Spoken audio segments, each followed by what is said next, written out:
प्रश्न है सविता आहूजा। बाबा जी, प्रभु श्री राम ने तो कर्तापन से कार्य नहीं किया होगा, तो फिर क्या कर्म बनेगा? बाली को मरने का और उसका फल श्री कृष्ण को तीर लगा। प्रभु, अगर बीज नहीं बने तो फिर क्या फल होगा? क्षमा करें, कुछ गलत पूछा हो तो। बिल्कुल ठीक पूछा है, पूछना भी चाहिए। संशय ही रह गया तो बात खुलेगी नहीं, और जो संशय ही रख गया उसको बात समझ आई ही नहीं। बिल्कुल ठीक प्रश्न किया कि श्री राम कर्ता भाव से कर्म नहीं करते होंगे। कौन कहता है कि श्री राम कर्ता भाव से कर्म करते थे? आगे भी तो देखिए ना। फिर अगर श्री राम ने कर्ता भाव से कर्म नहीं किया तो श्री कृष्ण ने भोक्ता भाव से उस कर्म का फल कब भोगा? राम ने कर्ता भाव से कर्म नहीं किया तो कृष्ण ने भोक्ता भाव से भोगा कहां? कर्ता बनोगे तो भोगना पड़ेगा। कर्ता भाव से कर्म भगवान राम ने नहीं किया तो भोक्ता भाव से श्री कृष्ण ने उस कर्म का फल नहीं भोगा। पौराणिक कहानियां हैं और प्रश्न मत खड़े कीजिएगा। यद्यपि श्री राम और श्री कृष्ण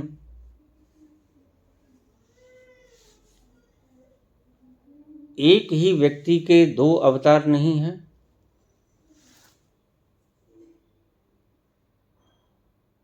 दो व्यक्ति हैं।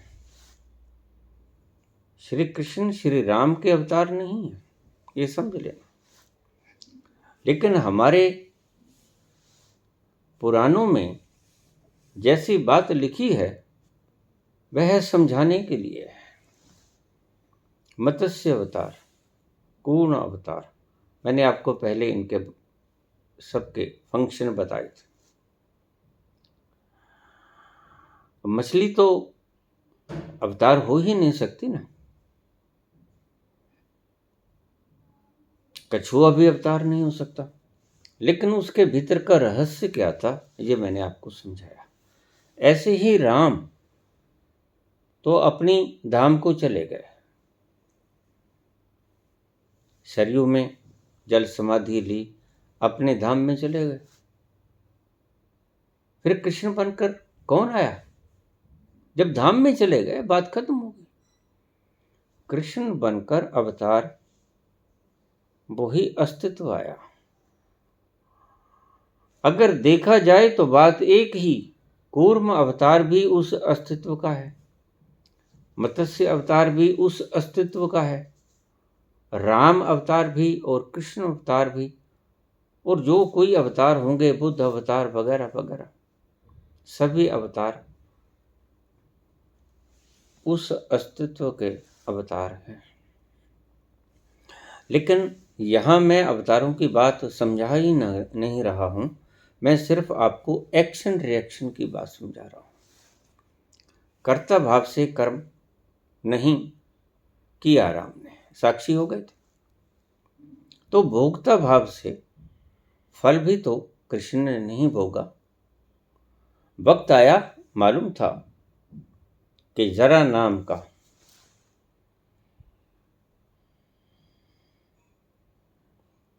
शिकारी आएगा, तीर मारेगा, तैयार होकर बैठ गए। पता था ये होगा, वैसे ही पांव ऊपर रख लिया। हिरण की आंख दिखाई पड़ी, जबकि जरा पहुंचा हुआ नहीं था। जिसने तीर मारा उसे पता नहीं था, उसके लिए तो सारा संयोजन करना ही पड़ना था ना।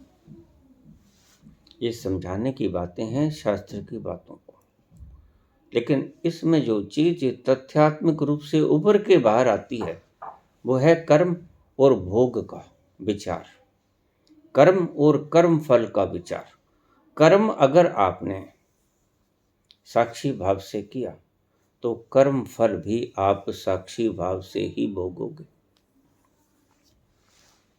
कर्ता भाव से कर्म करोगे तो भोक्ता भाव से ही भोगोगे।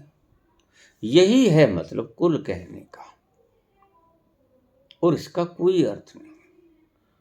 तो बहुत समझाया मैंने, लेकिन बार बार चूक जाते हैं श्रोता। कोई बात नहीं, मैं फिर आपको समझाए देता हूं। ये कर्म और भोग की थ्योरी, एक्शन का रिएक्शन तो आएगा ही आएगा, उसमें कोई गड़बड़ नहीं। हमने दीवार के ऊपर गेंद मारी, वापस पलटेगी, उसको कोई नहीं रोक सकता। लेकिन कर्ता भाव से अगर कर्म किया कि मैंने किया, तो भोगता भाव से भोगना पड़ेगा। एक्शन का रिएक्शन तो होगा ही, प्रकृति के नियमानुसार। इतनी सी बात है, बहुत लंबी चौड़ी बात नहीं है ये।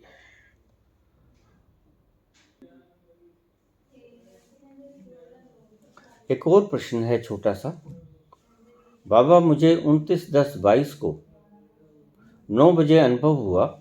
मैंने पहले गोलगप्पे खाए, फिर वापस आने के लिए बाइक की तरफ मुड़ा तो मेरा पूरा शरीर कांपने लगा। ऐसे लगा जैसे छोटे छोटे बुलबुले शरीर से निकल रहे हैं और मैं नीचे गिरने लगा। मैं अपने शरीर को नीचे गिरते हुए देख रहा हूं और मैं इतने आराम से गिर रहा हूं जैसे मुझे कोई थामे हुए है। मुझे कहीं पर कोई चोट नहीं आई, यद्यपि मैं इतने ऊंचे से गिरा, लेकिन इतने धीमे धीमे गिरा कि मुझे स्पष्ट लगा कि मुझे कोई थामे हुए है। कोई चोट नहीं लगी, कहीं दर्द नहीं हुआ, और लगभग 10 मिनट के बाद मुझे होश आया तो मैं 9:22 पर बिल्कुल ठीक ठाक था। क्षमा करना बाबा जी, एक और बात, मैंने उस दिन गांजे का सेवन भी किया था।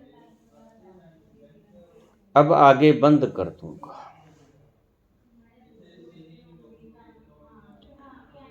चरणों में वंदन, कृपा दीक्षा दीजिए।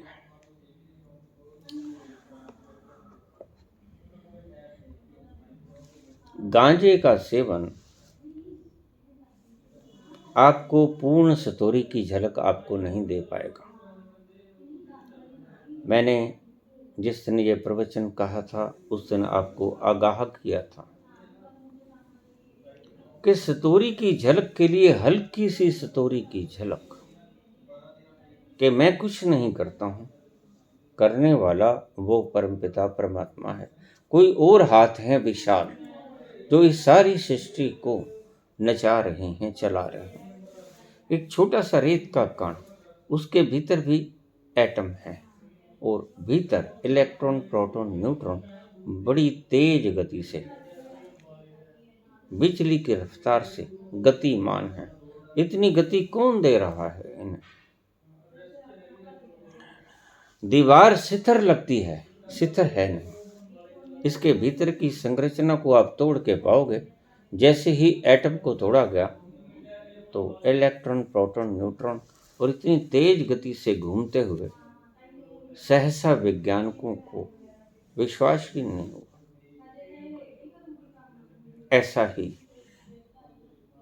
जैसे वैज्ञानिक सोच नहीं सकते थे कि इस स्टिल दीवार के भीतर, एक कण के भीतर इतनी जबरदस्त गति हो रही है, वैसे ही तुम अभी सोच नहीं पाते कि ये कोई और कर रहा है। जो हो रहा है उसकी मर्जी से हो रहा है, अभी तुम ना समझ पाओगे, इसलिए मन बड़े सवाल पैदा करेगा, बुद्धि बहुत जगह पे उलझेगी। उलझना स्वाभाविक है, उलझने देना, हो सके कोई निदान कर सके उससे निदान पूछ लेना। सिर्फ सतोरी की झलक में आपको स्पष्ट दिखाई पड़ता है, लेकिन इतना स्पष्ट नहीं जितना कि आप गांजे के सेवन से अगर उसे देखोगे। एक बार आपने सेवन कर लिया, आगे से सेवन नहीं करेंगे।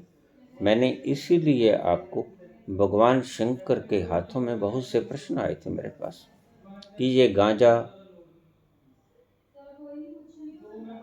और ये भांग क्यों भंगेड़ी गंजेड़ी कहते हैं शंकर भगवान को।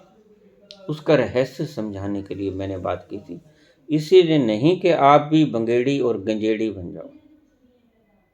ये थोड़ा सा ध्यान रखना होगा, अन्यथा तुम बार बार उस चीज की डिमांड करोगे। एक और आनंद का अनुभव आप खोज लोगे, क्षणिक, जैसे आप अन्य आनंद के अनुभवों में बार बार उतरने की आकांक्षा रखते हो, बार बार स्वादिष्ट चीज़ों को खाने की इच्छा रखते हो, भोगने की इच्छा रखते हो, अंतरंग क्षणों में उतरते हो, जिन चीज़ों में आपको सुख मिलता है बार बार दोहराने की चेष्टा करते हो, वैसे ही एक अनुभव और जुड़ जाएगा। इसे कहते हैं लत पड़ना।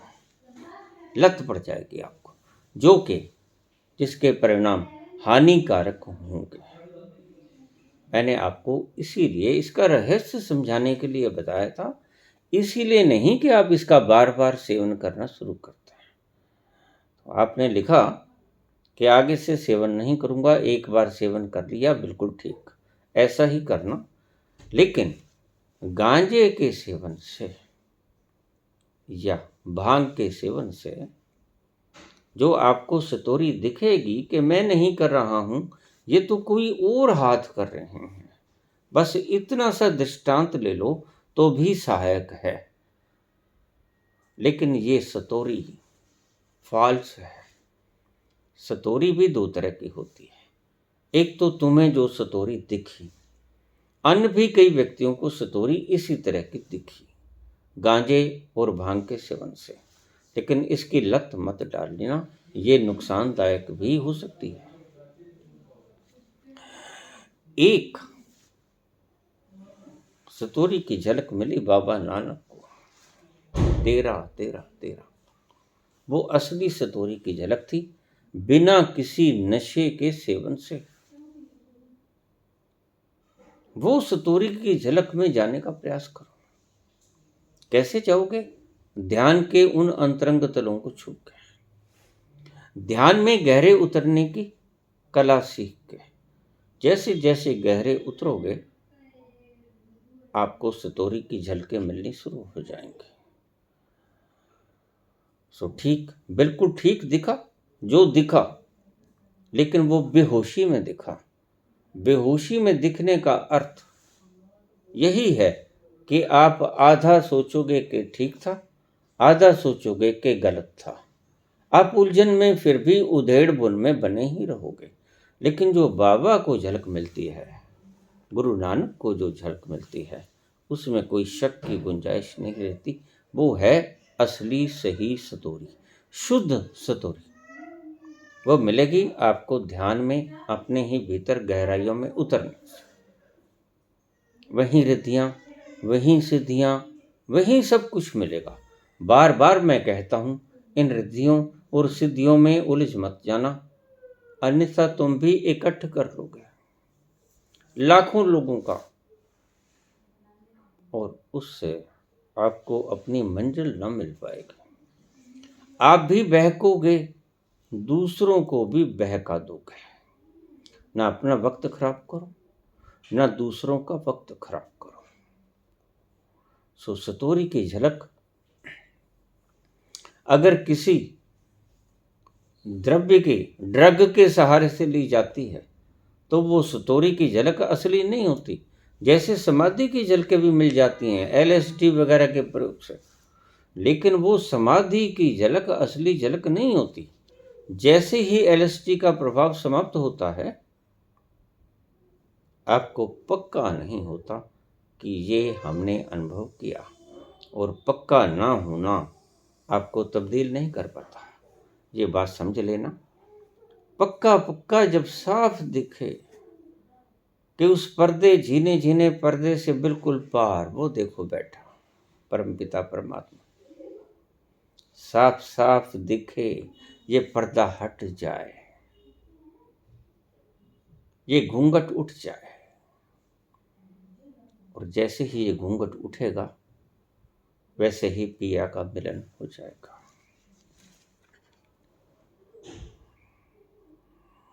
इस घूंघट के पट को उठाओ। गांजे के सेवन से, एलएसडी के सेवन से नहीं,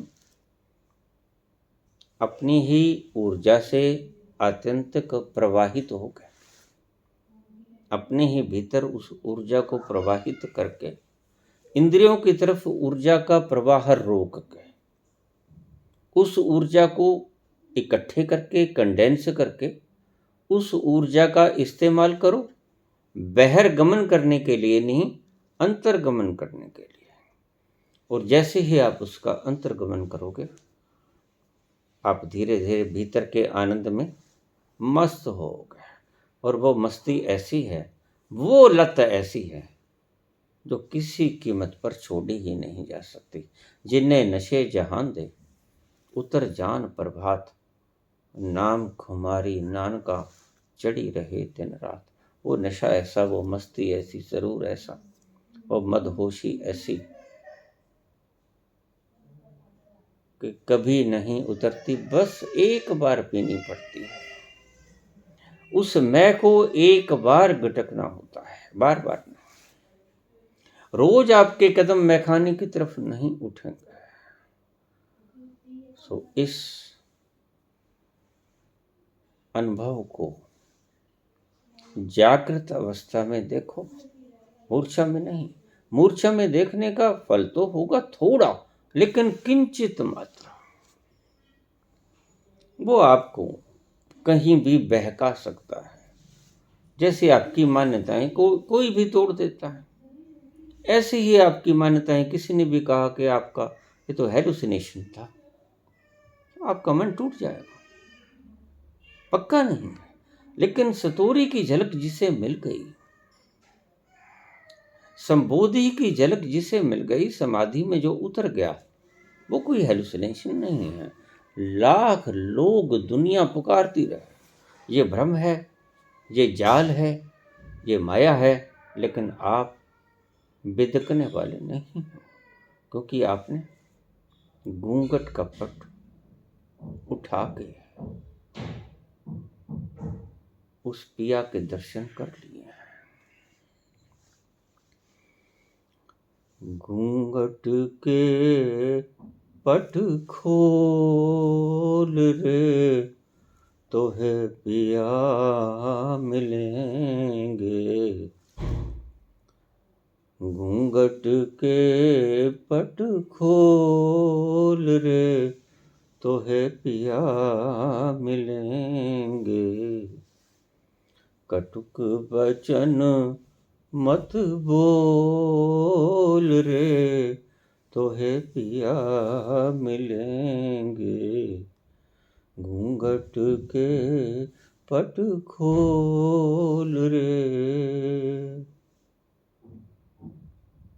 धन्यवाद।